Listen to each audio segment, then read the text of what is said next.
Hi everyone, I am super duper excited to be making this video. I feel like it's been a long time coming.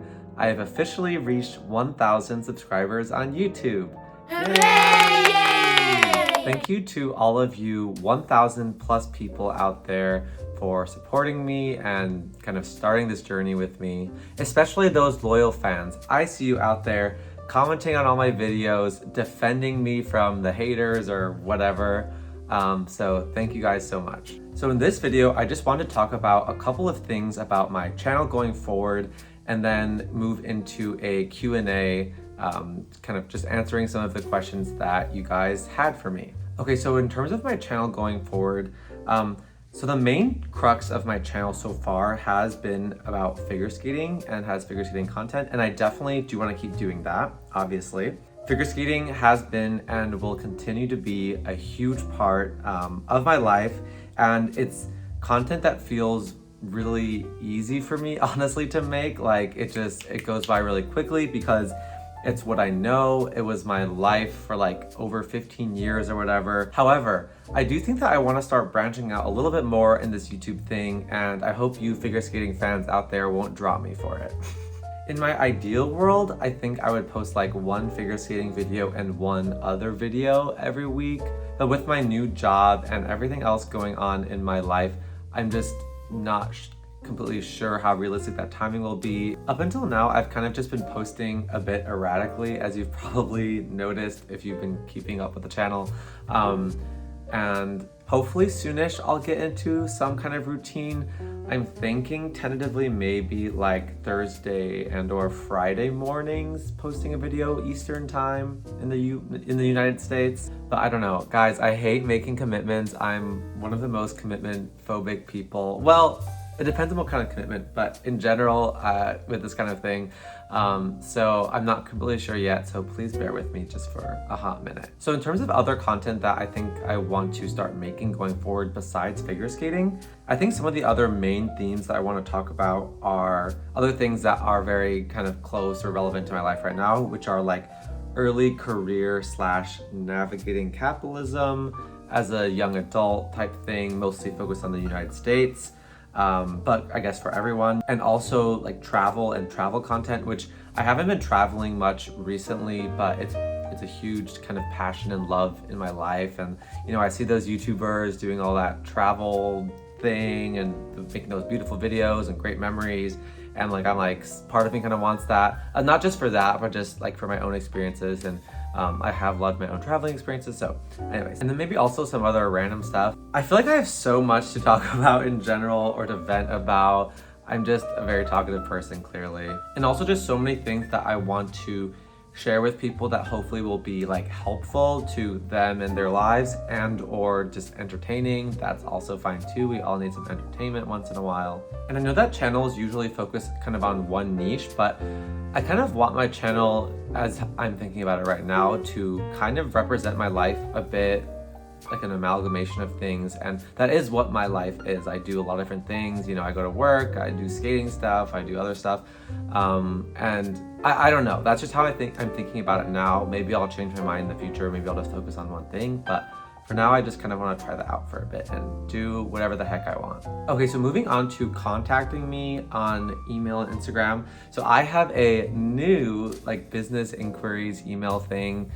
It's ericsteinhardt88@gmail.com. It's also in my about section on my YouTube page. So yeah, if there's any, I don't know, opportunities, feel free to email me there. That'd be very exciting to receive like my first email on that kind of businessy or business inquiry email. It's the same as actually my Instagram handle, which is @ericsteinhardt88.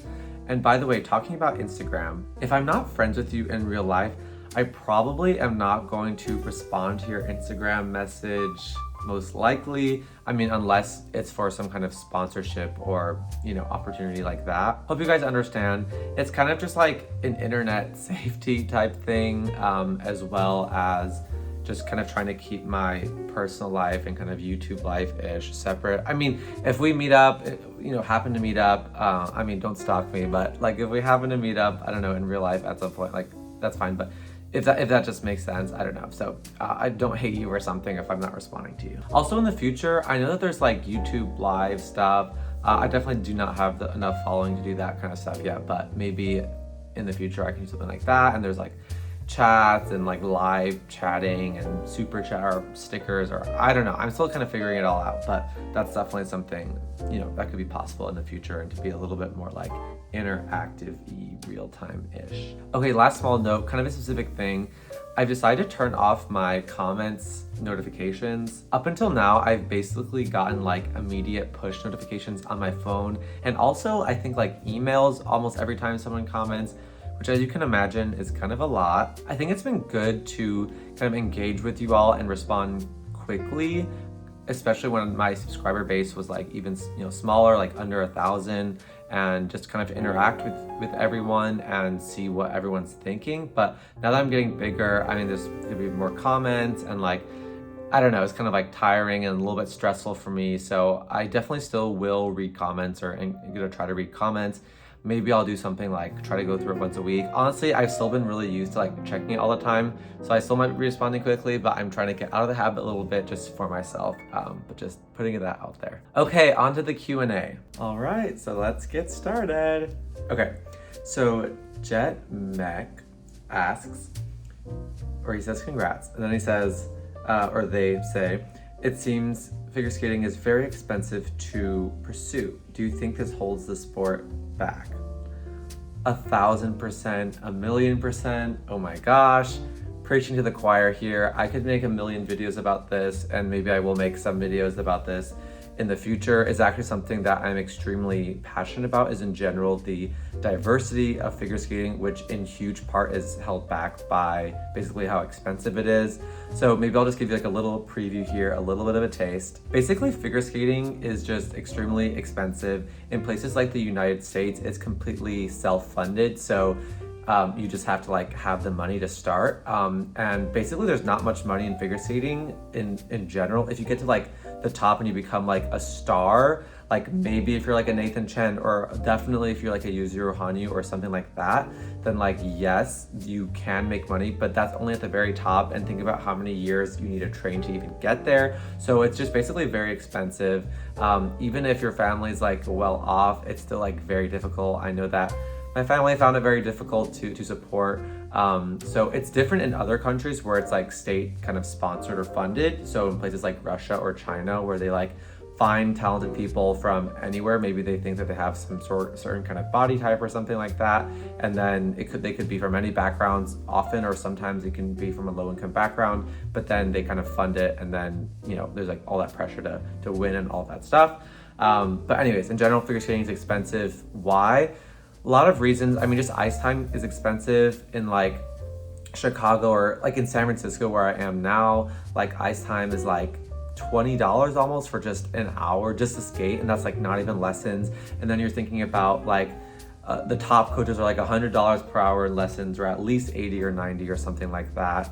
And you're trying to have coaches every day. You have like all these different kinds of coaches. And then besides skating itself, you have, this is getting a little bit of a rant, but you know, like physical therapy and like off-ice training, all this stuff. So yes, it is extremely expensive, very daunting for families. I think Patrick Chan, this is way too much, but I think he said something like he spent like $100,000 a year on skating. I don't know, that's like too crazy. Also, gear is really expensive, your skates and all of that. But anyways, it holds the sport back, obviously, because talented people and so many people who would love the sport and who would be great at the sport just do not have access to it.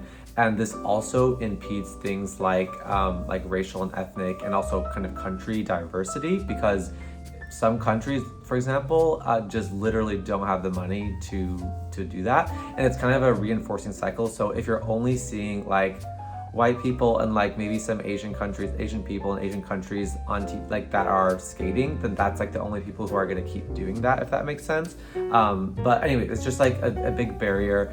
I mean, think about the top skating countries. It's literally all like, you know, North America, Europe, Asia, East Asia, Southeast Asia, Africa. Some places like that are just this entire populations are just completely not represented at all. There's no rinks to be built there and all that stuff. Anyways, so it's a long story, but I 100% think it holds the sport back. It's one of my least favorite things about the sport, and it's something that I hope can improve, and I really would want to work on this in the future in some way, shape, or form.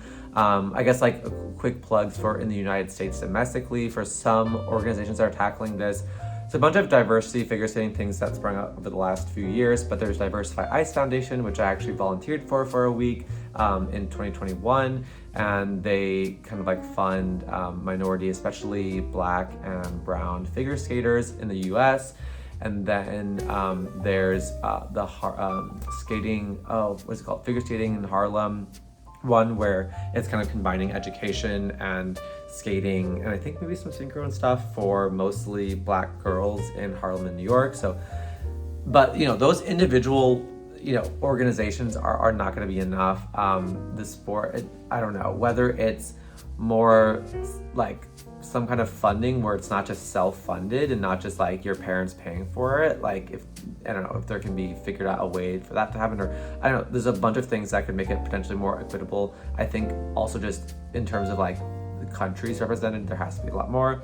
Anyways, I'm getting way too excited about this. I have a million thoughts, but the short answer is yes, really holds the sport back a lot, I think, and it's not something that people talk about enough. Okay, so next, Anthea Lau, I just can't pronounce anything, guys, it's okay, says, congrats, and what other types of training do figure skaters do as well? Do you have to learn ballet or other styles of dance in addition to regular ice training on the ice? So yeah, figure skaters do a ton. Well, it depends on the camp that you're from, depends on how much money you have and time you have to spend on this. So it depends on a lot of different things. But in general, I would say like things that I've done and things that also are very common in the skating community would be, I wrote some notes on this. So ballet is a really big one. Off-ice conditioning in general, you're like running up and down these bleachers, doing laps, or you're doing, sit-ups and like all different kinds of off-ice conditioning, circuit training, all that kind of stuff.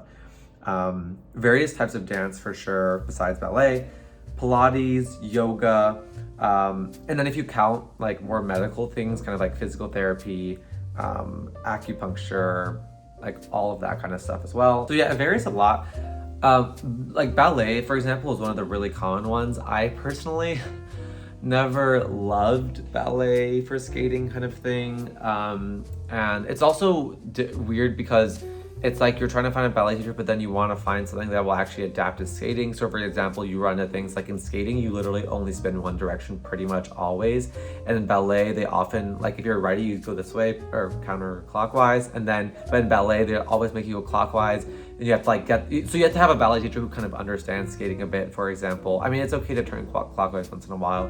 But I just never found it to be super useful. But like, to be honest, I was never a very balletic skater, and I think I actually understood my body and body movement actually a lot more after I learned contemporary dance and hip hop dance in college, and I felt like I got a lot more into my body. So it kind of sucks because I feel like my competitive days when I was like doing all the jumps and stuff, I didn't have my full movement vocabulary that I do now, even more so because of other types of dance that I've learned, but I never even did those kinds of dance before college when I was competing and all of that. So yeah, there's a lot of different things. Everyone needs to work on different things. Some people like me are extremely unflexible, so you need to be doing yoga as much as you can, or just stretching at home, stretching after every session, which is a big thing. Warm up before and then stretching afterwards after you're on the ice. And off-ice conditioning is very common. So yeah, lots of training that we do. Okay, so next, Anaya Ray asks, what has been the best and the hardest part about skating professionally for you? So one really quick, stupid, like just term note thing, professional skating technically means you're not an amateur anymore, which technically means like you're doing like shows and all that stuff, I think, whereas technically like the Olympics are not professional skating, they're like amateur skating because you're like competing, so you're not doing it professionally. I don't know, it's kind of a weird thing. Anyways, not that important. But I mean, the best part about skating, there is so many millions of things that are great about skating. So I would say that the best thing about skating for me, and I think for a lot of people, is the reward of routine training and just the reward of personal improvement. And I think that this goes for sports in general, where you have a routine, you know exactly what you need to do. Like, it's so clear, unlike everything else, in my opinion, about adult life. In sports, it's like, okay, I need to land this jump, or I need to improve this thing, or I need to get this spin better, or learn this new thing. And then, or I want this many points, or I want this placement. Like, it's so clear what you have to do, and you work every day, one by one, step by step to get there.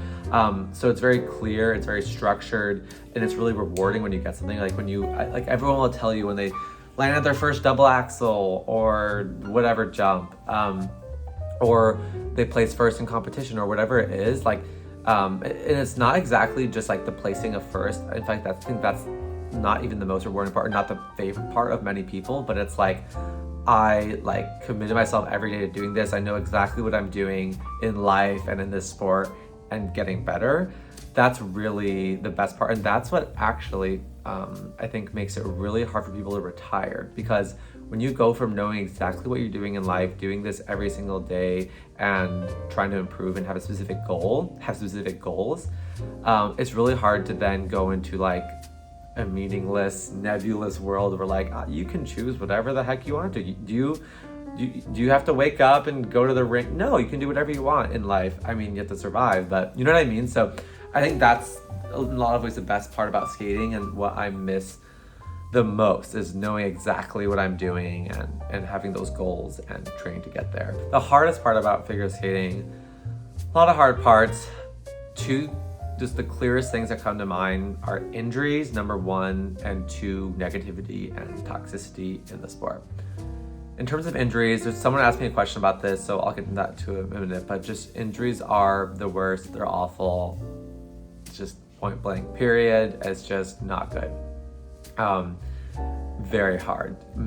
Physically, obviously, but more so than anything mentally, because it's like, you're at your peak one day and then the next day you're like, I can't even walk, and you know, I can't get back on the ice and train. I can't be at my 100% and I can't work towards those goals. It's the most frustrating thing in the world.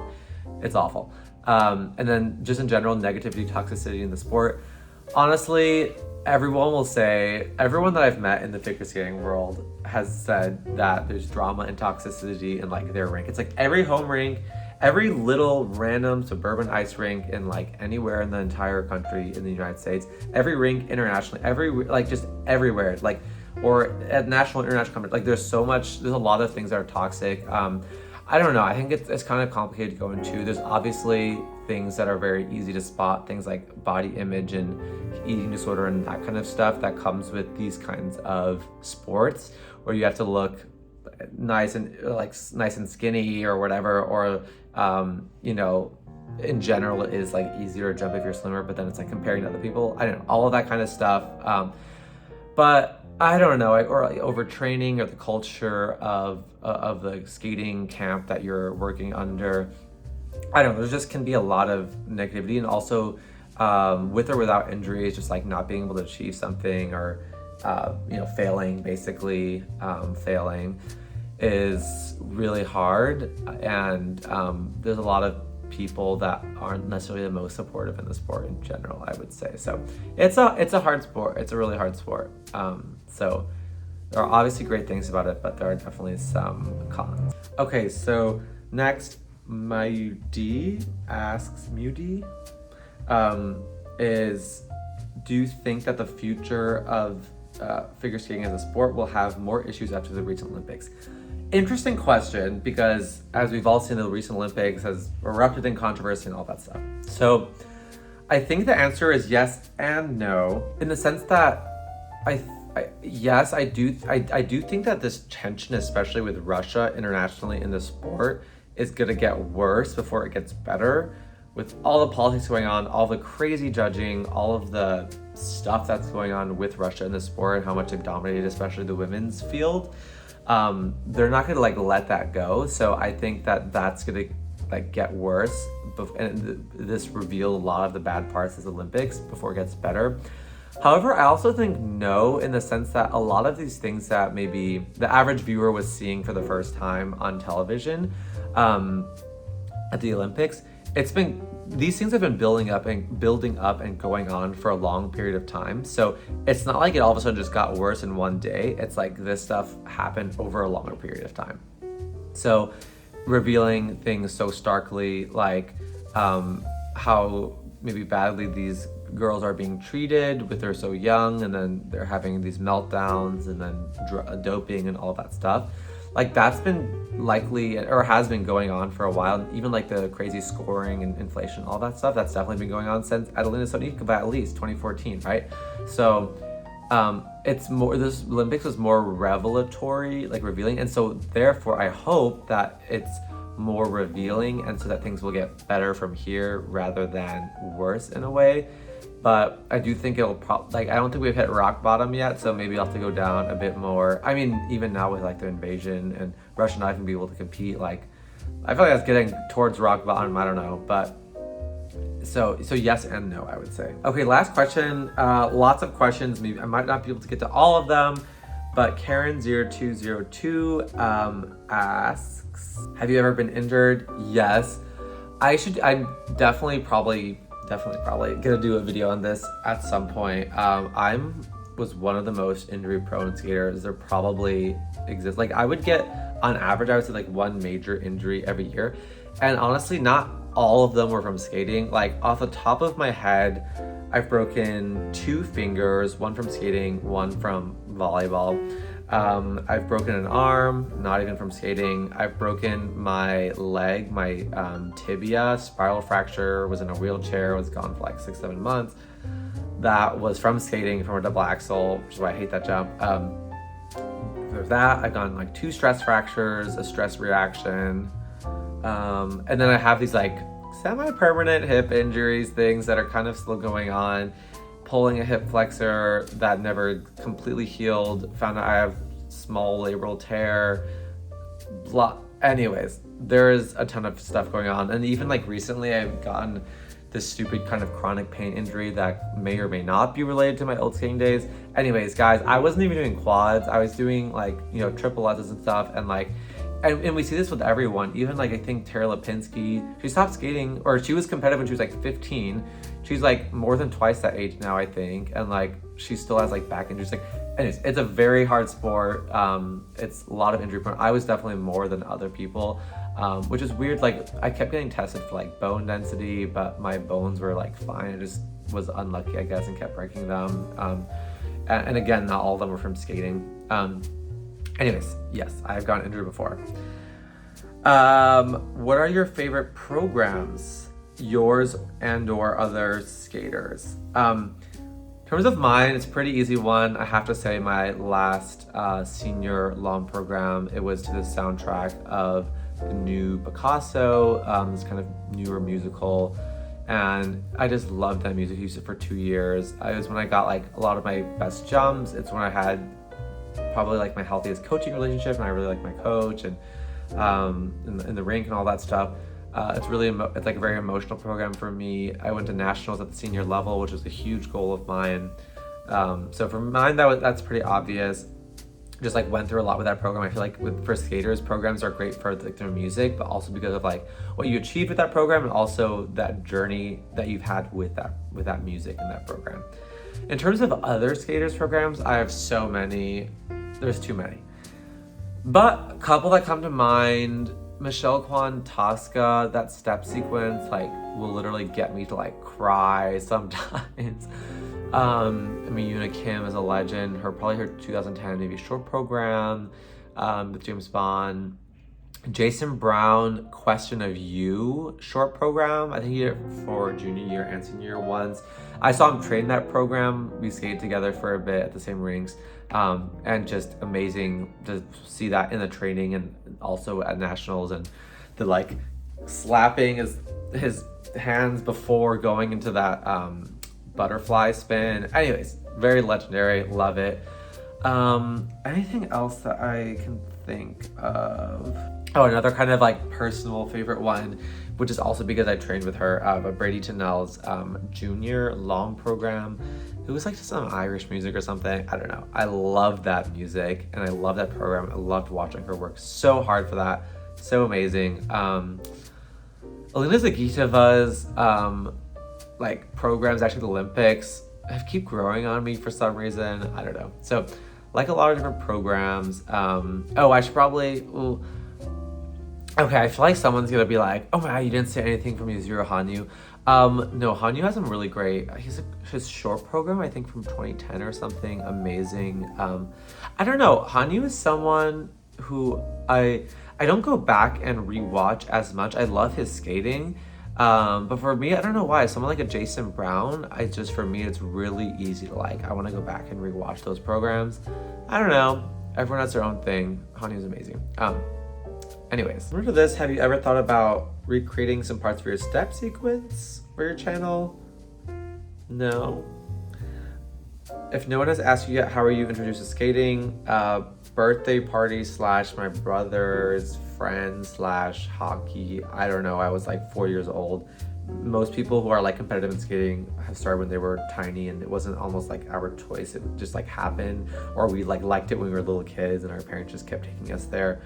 Motivation to start skating when you're 4, you don't even know. I just can't even remember a childhood without skating being like my life. So finally, what do you think of the technical committee's proposal for changes, reduction in components? Don't know about that one. Maybe someone can comment below what exactly is that. Or look it up.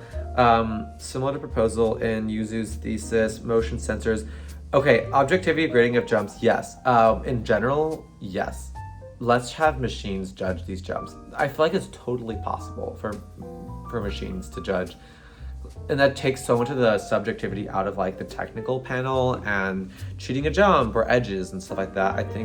I totally think we have the technology. I mean, figure skating, I feel like in tech are a little bit like far apart, but I'm sure we could bridge that gap. And it'd be really helpful. ISU's intention to use Art AI for this. Are they using? I have no idea, but that would be great if they can kind of feed like a machine learning algorithm to know like what is clean and what's not, and they can review it in the video. Anyways, that would be great. And then judges can just focus on the judging rather than the technical stuff. And how much do you think this proposal will affect scoring in the future? I don't know. I feel like ISU always comes out with all this stuff all the time, and I don't know, half of them they happen, some of them don't. Sometimes they think like that these changes happen and then they don't really help.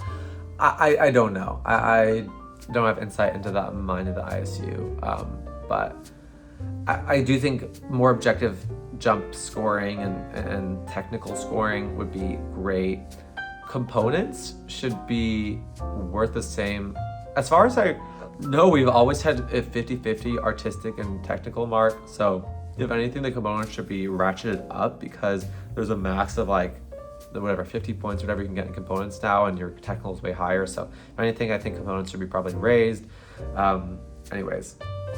Okay, that was a lot of question, a lot of rambling from me, but hopefully that was helpful. Thank you for all those skating questions. I love getting into it. But yeah, so hopefully you guys like this video and stay with me with my content, all of that stuff. And yeah, this has been really fun and can't wait to keep doing more. All right, see you next time. If you like this video, smash that like button, subscribe to my channel, and turn on that notification bell. See you next time.